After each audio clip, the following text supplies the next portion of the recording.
Hey everyone, it's Lisa Mizels, and I just wanted to come on tonight and talk to you a little bit about some feedback that I'm getting from people that there's my kitty, from people that I have been connecting with.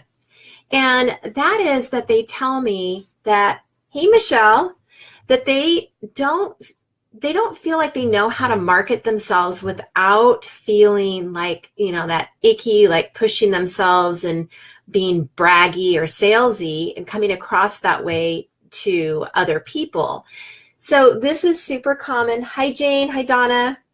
This is super common when you don't come from a background of being in the spotlight, right? When you don't have a sales or marketing or advertising type of a background, and you're used to being in the background and not in the spotlight, it can be easy to feel like you're not right putting yourself out there. And I totally get that, because I was a dietitian for almost 30 years, and that was my background. And I did things in the background. I didn't do any marketing or sales or any of that stuff. And so when I came online, definitely feel like I'm posting a lot about my offerings. Yeah. And so how do you not feel, like you're out of bounds? How do you feel like, how do you market yourself and put yourself out there and promote yourself and not be afraid, not be like, feel icky about it? So, hey, Shannon. Hi, Cheryl. Thanks for joining us. Yeah. So the thing is when you are connected, and Michelle, you've been through this process with me. So, when you're very connected with your message and the people that you are meant to serve, and that they want what you have. Hey, Catherine, thanks for showing up. That is when that magic secret sauce happens, where you don't have to feel like you're pushing things on people, because they're asking you for what you have. And so when people ask you for what you have, it's easier than trying to convince or sell or, put your offerings out there when people are like, I don't want that. Why are you giving me that? So your process completely changed my business. Oh, thank you so much. I'm so excited to catch up with you, Michelle, and see how things are going. It's going to be really fun. So yeah, this is the thing. When you know that emotional, hi Ken, when you know that emotional connection point that you have with your audience, and you know what they want, not what they need, but what they want, what they're looking for. Where are they on their journey between being stuck to being, ready to work with you? Where are they? And what's going through their head at different intervals, in the process of getting stuck to being ready to work with you. And so when you start to understand your audience that well, then you don't have to feel like you're coming across pushy or salesy, because you're offering to them what they're asking you for. They're asking you before you even offer it. So if you are aligned with your message, and if you know your audience like really, really well, and you are speaking to them in their words, their languaging, and you're connecting to them at a level that's deep enough so that they know you get them, they know that you are the one that is going to be able to help them, then people come to you. Then they're attracted to you, and they come to you and they say, tell me what you have. How can you help me? I want to work with you. How can you help me?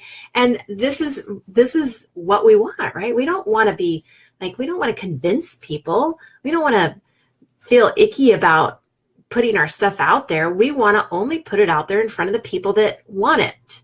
And that is the difference between, hi Jennifer, that's the difference between, promoting yourself in places where you're not wanted.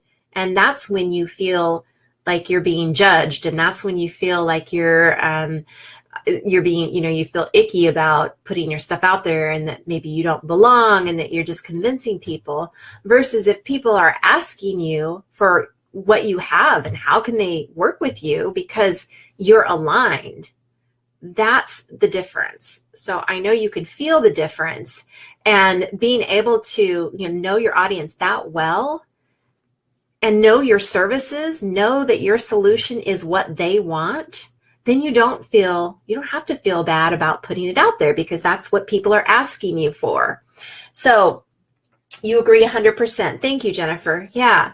So I love that you guys are showing up to these lives, and this is all going to be, I'm going to continue doing this. I don't know if I'll do it every day, but Thursday, we are actually, I'm the featured expert on the Wellness Universe on their classroom site. So I'm going to be giving a class on how to stand out online, and I've got some really great information, and I would love it if you would join me. If you haven't registered yet, I'll put the link up I forgot to do that. I'll put the link up in the comments there, and if you're interested, sign up, and then if you can't make it live, you can always watch the replay. But I will be doing these trainings this week, and then I'll be doing a bunch next week for my affiliates. So if you're interested, let me know, and I can figure out a way to get you to the training. But these are just, I basically teach how to build relationships and how to communicate with people well, so that you're on the same page. You're connecting at such a deep level that that you're not, convincing. And I think that's the key. You don't want to have to convince, and you don't want to work with people that don't want to work with you. So convincing doesn't even work. If you had to convince somebody to work with you, they're going to be resentful. You're going to regret it because they're not going to want to do the work. So that is just not a good combination, right? So thanks, Michelle. I'm not sure what I said that was amazing, but I'm glad I'm amazing. So anyway, that's really what I wanted to say. And if you have anything that you want me to address, please do put it in the comments. Let's see. I'm good at communicating and connecting. It's my own limiting beliefs that hinder me. Yeah. And Jennifer, when you're able to really understand how you connect with your audience, like where that I guess it's there's a point of connection that you have with your audience that is something that is just from your life experience. And that is the point of connection. And when you connect there, then you don't have to worry about limiting beliefs or confidence or any of that stuff. It's like it's gone. And that's the process that Michelle's telling you about. That's the process that I do with my clients. It's like it wipes away all of that stuff. You don't have to worry about it. And so it's like a shortcut. Anyway, that is a process I've been gifted with, I believe, because it's something I struggled with for way, way too long. So I understand what you're saying, and get to know your audience better. Get to know them better. And then that way you will know how to connect with them at a deeper level. And that's where everything stems from. I mean, that's the secret sauce. So you're very welcome. You're very welcome. Thank you for showing up. And I will be back again tomorrow night, and I'll see you then. All right, you guys have a great night. Bye.